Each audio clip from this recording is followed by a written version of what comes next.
नमस्कार, welcome to study IQ. मैं हूं प्रशांत धवन। नाउ ये जो अवार्ड आपको अपनी सामने दिख रहा है स्क्रीन पर, ये है रशिया का भारत रत्न, उनका highest civilian honour, Saint Andrew's order. ये अवार्ड पीएम मोदी को मिलेगा। रशिया ने अनाउंस कर दिया था 2019 में, मगर फिर मोदी जी रशिया जा नहीं पाए काफ़ी लंबे समय तक। और अब फाइनली हिस्टोरिक फुटेज हमारे सामने आई है। व्लादिमीर पुतिन, रशिया के प्रेसिडेंट, ये सम्मान दे रहे हैं भारत के प्रधानमंत्री को। और मैं हिस्टोरिक इसको इसलिए कहूँगा क्योंकि भारत के इतिहास में कभी भी ये सम्मान रशियन फेडरेशन ने किसी को नहीं दिया। This is a very very special honour. और यहाँ पे आप देख पाओगे ये रिसिपिएंट हैं इस अवार्ड की। ऑब्वियसली शी जिनपिंग को ये अवार्ड मिल चुका है और कई रशिया की जो फेमस पर्सनालिटीज़ हैं उनको ये अवार्ड मिल चुका है। प्रेसिडेंट ऑफ काजाख्स्तान को ये अवार्ड मिल चुका है।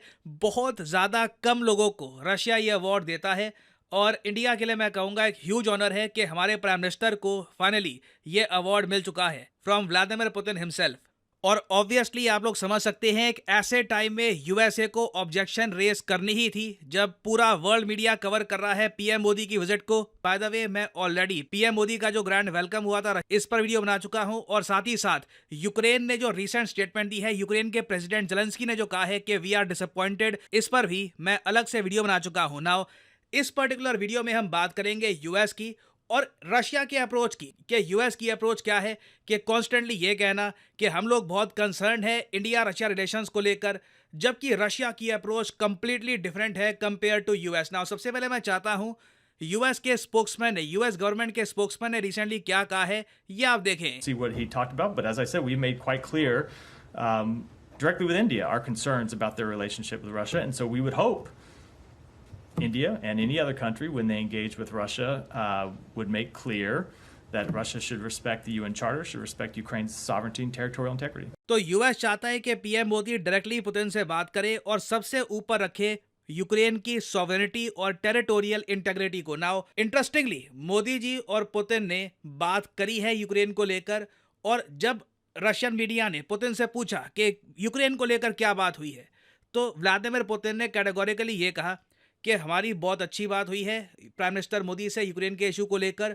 उन्होंने अपने जो व्यूज़ हैं हमारे साथ एक्सचेंज किए एंड वी डिस्कस्ड एवरीथिंग। और इंडिया की तरफ से बताया जा रहा है जो स्टेटमेंट है वो ये थी कि आज के समय बैटल फील्ड पे सॉल्यूशंस नहीं मिलेंगे। और पुतिन ने इस बात को अप्रिशिएट किया है। पुतिन ने कहा है कि इंडिया की जो पीसफुल अप्रोच है, जो एक हिस्टोरिकली आप कह लीजिए पिछले दो हजार सालों से हमारा एक अप्रोच है पीसफुल तरीके से मामला हल हो जाए, तो पुतिन ने कहा है कि मैं अप्रिशिएट करता हूं कि आप अपना सजेशन मुझे दे रहे हैं। मगर यूक्रेन के इशू पर बातचीत यहां पर ख़त्म नहीं होनी थी। देखो, अब अजीब बात है कि जब मोदी जी विजिट कर रहे हैं रशिया को, उसी टाइम रशिया ने बहुत सारे मिसाइल्स बरसा दिए यूक्रेन की कैपिटल कीव में। और इनमें से कई मिसाइल एक बच्चों के हॉस्पिटल पे भी जाके लगे हैं और कई बच्चे मरते मरते बचे हैं इस पर्टिकुलर केस में। और जेलेंस्की ने, आपको पता होगा, सुबह ट्वीट कर दी थी कि बहुत बड़ी डिसअपॉइंटमेंट है कि दुनिया की सबसे बड़ी डेमोक्रेसी के जो लीडर हैं ये जाकर मिल लेते हैं world's most bloody criminal in Moscow. Of course ये पुतिन की बात यहाँ पर कर रहे हैं।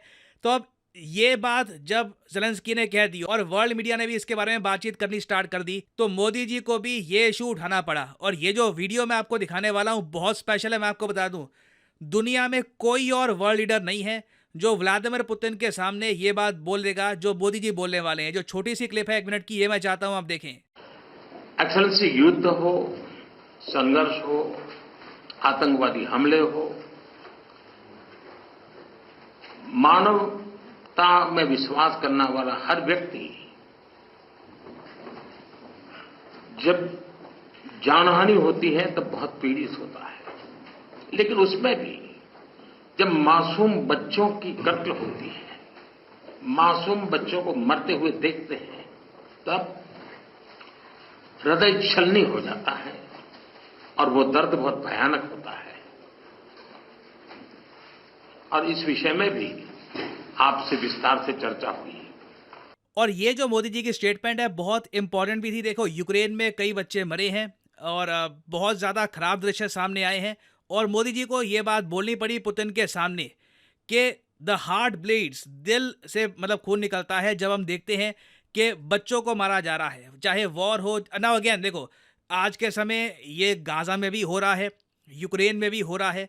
मोदी जी ने डायरेक्टली ये किसी कंटेक्स्ट में बोला नहीं कि यूक्रेन में ये हो रहा है, बट वर्ल्ड मीडिया ये मान के चल रहा है कि सिंस व्लादिमीर पुतिन के सामने डायरेक्टली ये बात कही गई है, तो पीएम मोदी ने भी जो ज़ेलेंस्की वाला इशू था ये रेस किया है व्लादिमीर पुतिन के साथ। और आप पुतिन का भी धैर्य देखिए, मोदी जी को इतना ग्रैंड वेलकम दिया, सम्मान दिया, और अभी बहुत सारे एग्रीमेंट्स भी साइन होंगे दोनों कंट्रीज के बीच में। उसके बाद मोदी जी ने क्रिटिसाइज भी किया पुतिन की पॉलिसीज को उनके सामने। तब भी पुतिन का जवाब सिंपली यहाँ पर यही था कि बिल्कुल इस टॉपिक में हमने बातचीत करी है, आपने अपने व्यू शेयर किए हैं, हमने अपने व्यू शेयर किए हैं। कुछ ऐसा नहीं था कि इस इशू को लेकर दोनों लीडर्स के बीच में कुछ टेंशन शुरू हो गई हो।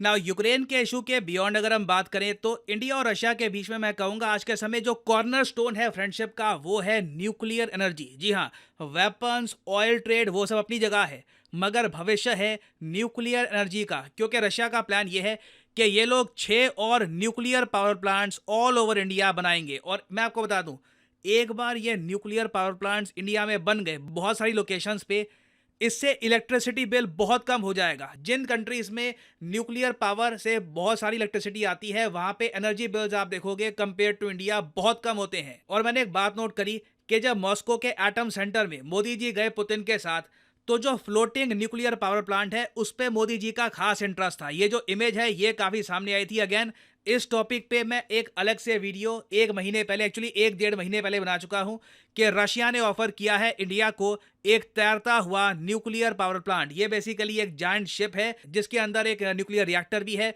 जो एनर्जी प्रोड्यूस करता है।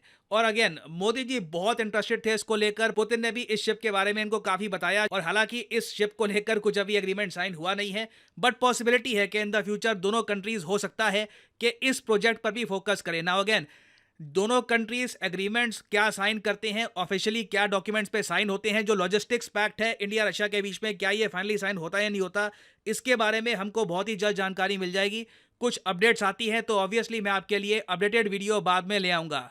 और फाइनली आप लोगों से एक बहुत ही इंटरेस्टिंग क्वेश्चन पूछूंगा। जो 46 सेशन है यूनेस्को हेरिटेज समिट का, जहां पे ये डिसाइड करते हैं कि किस इंपॉर्टेंट हिस्टोरिकल साइट को यूनेस्को कल्चरल हेरिटेज साइट का दर्जा मिलना चाहिए, नहीं मिलना चाहिए, ये जो समिट है किस कंट्री में होगा 2024 में। जुलाई 21 में ये समिट शुरू हो जाएगा। बताइए कौन सा देश होस्ट करेगा यूनेस्को हेरिटेज समिट। बहुत बड़ी बात होती है ये समिट होस्ट करना।